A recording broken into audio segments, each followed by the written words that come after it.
और चलिए आगे बढ़ते हैं। अब बात कर लेते हैं गर्मी की, क्योंकि गर्मी का पारा 50 डिग्री के पार पहुंच चुका है और आप यकीन नहीं करेंगे, लेकिन हिमाचल प्रदेश के ऊना में भी पारा 44 डिग्री और हिमाचल के कई इलाकों में लू का अलर्ट है। बात राजस्थान की करें तो जैसलमेर में गर्मी की वजह से एक जवान शहीद हो गए। राजधानी दिल्ली में अधिकतम तापमान 49 डिग्री सेल्सियस के करीब तक पहुंच गया। उत्तर प्रदेश में सोमवार को भीषण गर्मी की वजह से राज्य में 10 लोगों की जान चली गई।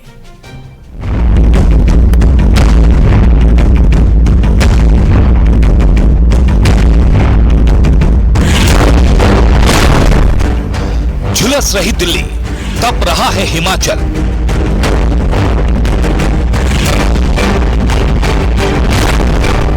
झांसी में 132 साल बाद पारा 48 डिग्री पार।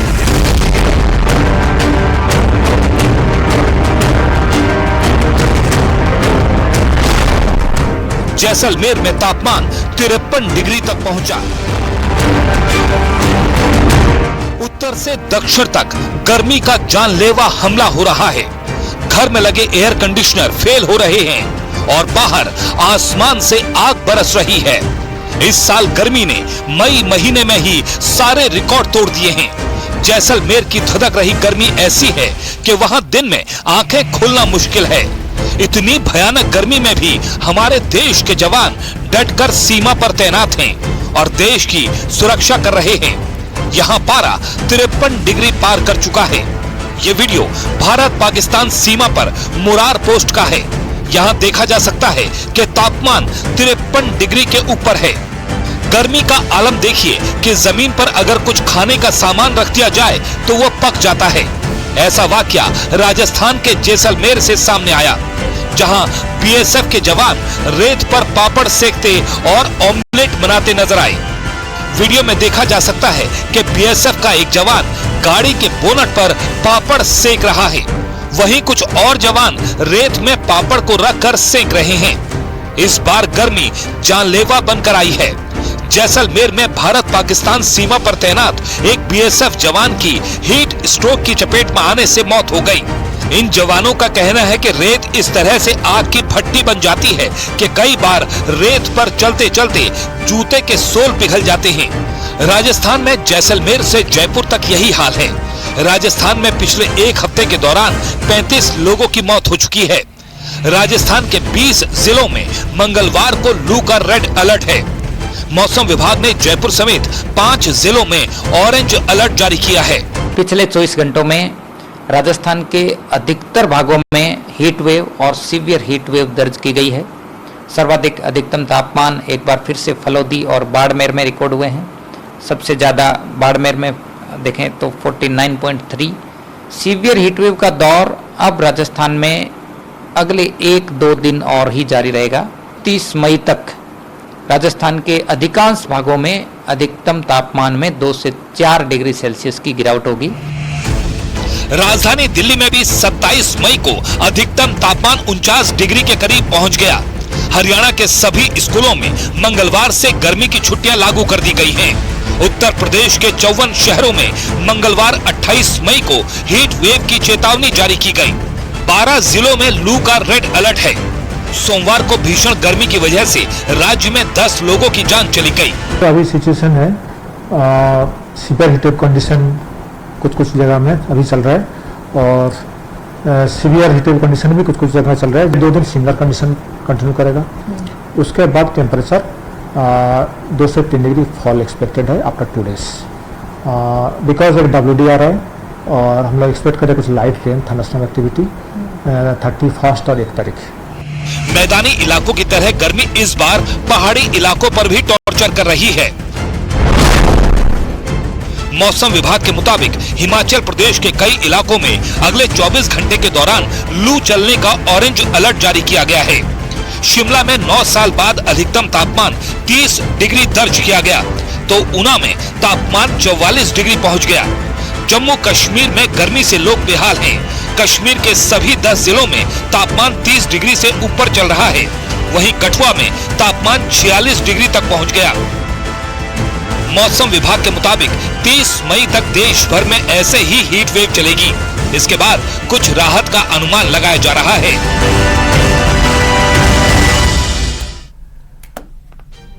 और बात अपने पड़ोसी देश पाकिस्तान की करते हैं, जो किसी भी वक्त खुद को दिवालिया घोषित करने की हालत में पहुंच चुका है। नया बेल आउट पैकेज देने के लिए आईएमएफ की जो टीम इस्लामाबाद पहुंची थी वो बेरंग वापस लौट गई है और पाकिस्तान को आईएमएफ ने 6 शर्तें मानने को कहा है। पाकिस्तान ने ये शर्तें अगर मानी तो देश में जिस आटे दाल का भाव अभी आसमान पर है वो जनता को मिलना तक मुश्किल हो जाएगा। क्या हालात है पाकिस्तान के, इस रिपोर्ट में देखते हैं।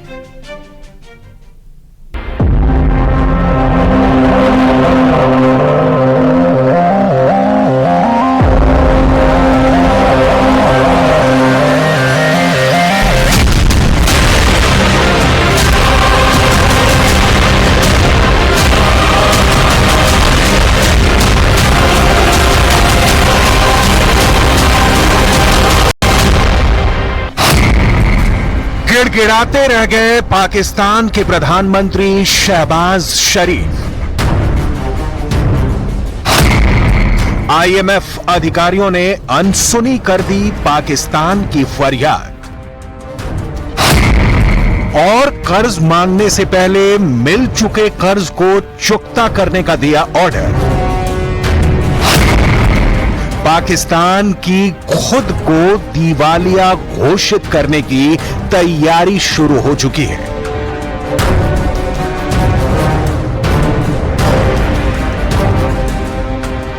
एक हफ्ता, 2 हफ्ता, 3, 4 या 5 हफ्ता, ज्यादा से ज्यादा हुआ तो महीने भर, माने जुलाई तक पाकिस्तान कंगालों की उस लिस्ट में शुमार हो जाएगा जिसके पास दिवालिया घोषित होने के अलावा कोई विकल्प नहीं बचेगा।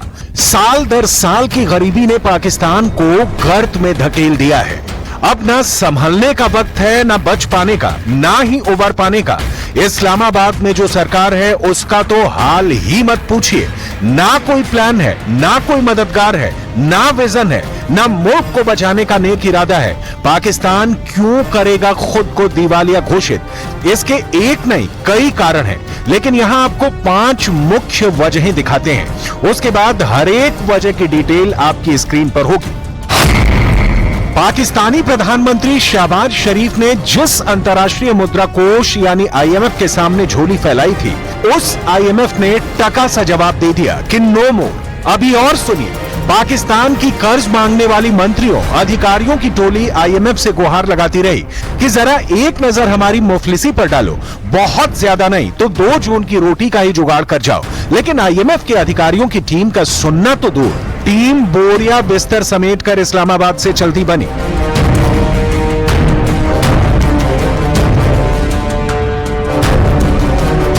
पाकिस्तान पहले से लिए कर्ज की मार से करा रहा है। कर्ज लौटाने की बात तो जाने दीजिए, उसका सूद चुकाने का पैसा भी पाकिस्तान के खजाने में नहीं बचा है। देश का ऐसा कोई सेक्टर नहीं है जो बंदी के कगार पर नहीं है। सरकार किसी तरह से दुनिया के बड़े बड़े आर्थिक संसाधनों से कर्ज लेकर अब तक अर्थव्यवस्था की गाड़ी खींच रही थी, लेकिन कर्ज देने वालों ने साफ इनकार कर दिया है। आईएमएफ ने बेल आउट पैकेज के लिए पाकिस्तान के सामने कुछ शर्तें रखी हैं, जिसको पूरा नहीं किया गया। आर्थिक सुधारों की छानबीन करने के बाद आईएमएफ की टीम वापस वॉशिंगटन लौट गई। आईएमएफ की टीम ने कहा कि आर्थिक मदद हासिल करने के लिए जो शर्तें रखी गई हैं, उसकी प्रगति की समीक्षा करने के बाद ही नए बेल आउट पैकेज पर चर्चा और विचार किया जाएगा। आईएमएफ ने बताया कि शर्त पूरा करने के लिए उठाए गए कदमों की समीक्षा के बाद ही डील पर साइन किया जाएगा। आईएमएफ ने पाकिस्तान को ऐसे समय में झटका दिया है जब महंगाई सिर चढ़कर बोल रही है। आटा चावल से लेकर रसोई गैस तक आम लोगों की पहुंच से दूर होते जा रहे हैं। पाकिस्तान के कब्जे वाले कश्मीर के साथ ही देश के दूसरे हिस्सों में महंगाई के विरोध में और सरकार के निकम्मेपन को लेकर हिंसक विरोध प्रदर्शन हो रहे हैं। शहबाज शरीफ की सरकार के पास और कर्ज मांगने के अलावा कोई दूसरा रास्ता नहीं बचा है। आईएमएफ ने कर्ज के लिए पाकिस्तान के सामने 6 शर्तें रखी हैं। रेवेन्यू जनरेशन के लिए टैक्स सिस्टम में सुधार, सामाजिक सुरक्षा और जलवायु सुधार के लिए नीति, ऊर्जा क्षेत्र में सुधार ताकि कीमतों को कम किया जा सके, महंगाई पर काबू के लिए एक्सचेंज रेट पॉलिसी में सुधार, सरकारी कंपनियों में स्ट्रक्चरल सुधार और निजीकरण को बढ़ावा, सरकारी कामकाज में सुधार।